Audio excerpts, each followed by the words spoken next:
पंजाब में सैलाब की जद में आने वाले बाज़ इलाकों से पानी की सतह तेज़ी से कम हो रही है और मुतासरीन अपनी बस्तियों में वापस जा रहे हैं। बस्तियां उजड़ी पड़ी हैं। परेशान हाल लोग हुकूमत की इमदाद के मुंतज़िर हैं। उजड़ी बस्तियां, बर्बाद घर, सैलाब गुजर गया लेकिन तबाही के मनाजिर अब भी बाकी हैं। रंगपुर के कई इलाके बदस्तूर पानी के घेरे में हैं। मुतासरीन का कहना है इमदाद के हुसूल के लिए कश्ती का सफर करते हैं लेकिन कुछ नहीं मिलता। कोई ना कोई तंबू है ना कोई टेंट है, पूरा मौजा मिर्जा आ जाए इतने सैदपुर आए हुए राणा कई कश्ती मिली नहीं इस टाइम तक खड़े हैं। सैदपुर मीरगढ़पुर वहीं ते तुसा देख सकते वे एक गाड़ी को नहीं रिया कहे दाई। जलालपुर भटिया के गांव ब्रिज फतू के चारों सिम पानी जमा है। मुतासरीन को हुकूमती इमदाद का इंतजार है। साडा माल डंगर रोड गया, साडा मकान गिर गया, बकाया है मकान खड़े वो भी गए, त्रेड़ा मार गए ने। साडा दिल नहीं करता अंदर वड़न। पिंडी भटिया में मुतासरीन का कहना है पानी उतरने के बाद बस्तियों में पलटे तो घर के नाम पर टूटी छतों, दीवारों और मलबे के ढेर ने इस्तकबाल किया। पाकपतन में भी सैलाब ने लोगों के सर से छत छीन ली। घर मलबे का ढेर बन चुके। आरिफ वाला में लुटे पिटे मुतासरीन खैमों में परेशान बैठे हैं। कमालिया के इलाके टब्बा सोंगल वाला में खैमा बस्तियां कायम की गयीं, जहां मुतासिरा खानदानों को खाना, साफ पानी और दवाएं फराहम की जा रही हैं। जंग में सैलाब मुतासरीन को रोज़ाना किसी इमदादी कैंप से इमदाद मिलने की खबर तो मिलती है लेकिन वहाँ इमदाद नहीं मिलती।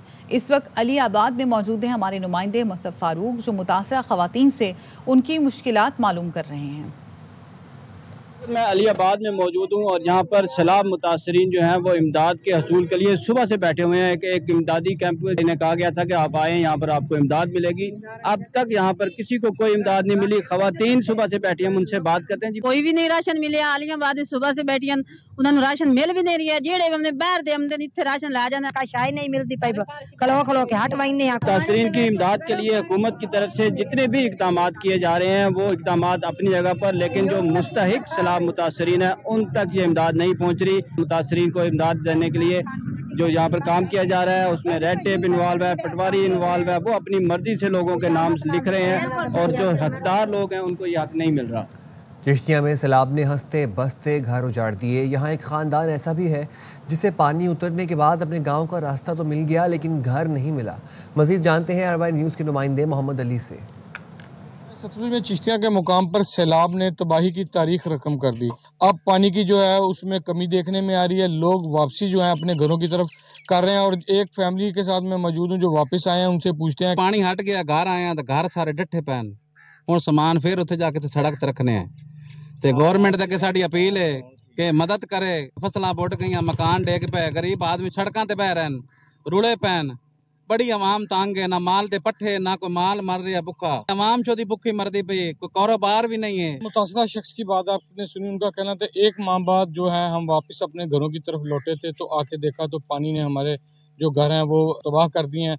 अब हुकूमत की जो है वो इमदाद के मुंतज़िर है। जी, लियाकतपुर की बस्ती लाशारी की बेवा खातून के कच्चे मकान को सैलाबी रेले ने बर्बाद कर दिया। बेवा बुजुर्ग खातून बेबसी की तस्वीर बनी, खुले आसमान तले रहने पर मजबूर है। मजीद जानते हमारे नुमाइंदे आसिम मुमताज से। बताइएगा। मौजूद हूँ बस्ती लाशारी में, जहाँ पर दरिया चनाब के सैलाब के बेरहम लहरों ने बेवा अम्मा के 3 कच्चे मकानात को मलबा कर दिया है। मेरा ना जा बची है, मेरे कच्चे मकान हम पूरे कर करते सही है बढ़वान बिया जायदाद का ना ही ना सारा जमीन है ना मिल्क है। मरियम नवाज साहब इमदाद कर, में कुछ सिर लुकावानी जा दे बर्बाद दे तू। जी, बेवा जो अम्मा है गुलाम स्किन का कहना है कि मेरा जो 3 ये कच्चे कमरे थे वो गिर चुके हैं, सर छुपाने के लिए अब जगह नहीं है। इन्होंने हुकूमत वक्त से ये मुतालबा कर रही है कि फौरी तौर पर जो मेरे मकानात है उसको तामीर कराया जाए ताकि मैं अपना सर छुपा सकूँ। जी, सैलाब ने लोगों के आशियाने तबाह कर दिए। पंजाब में कुछ मौज़ात ऐसे भी हैं जहां लोगों का दावा है उनके घर और ट्रैक्टर जहां थे अब वहां मौजूद ही नहीं। मौज़ा काकशाल के किसान मियाँ इफ्तिखार नेकोकारा ने बाखबर सवेरा को बताया, अंदाजे से घर और डेरे वाली जगह ढूंढी, सब कुछ मलबे तले दबा है। Department of soil and environmental sciences के assistant professor doctor Shakeel Ahmed का कहना था, सैलाब में अक्सर ऐसी सूरत हाल पैदा हो जाती है। ही नहीं चल रहा कि किस बंदे का घर केड़ी जगह थे ते किस बंदे का घर केड़ी जगह थे। इतने घर थे पहले वो गिरे हैं, गिरने के बाद उनके ऊपर रेत चढ़ गई। ट्रैक्टर जो जिस जगह पर खड़े थे दरिया का इतना बहाव था, उसने ट्रैक्टर के नीचे से मिट्टी निकाली है। कुछ मालूम नहीं हो रहा कि ट्रैक्टर कहाँ पर है। वो सानू 10 फुट तक जमीन की सतह नहीं मिली।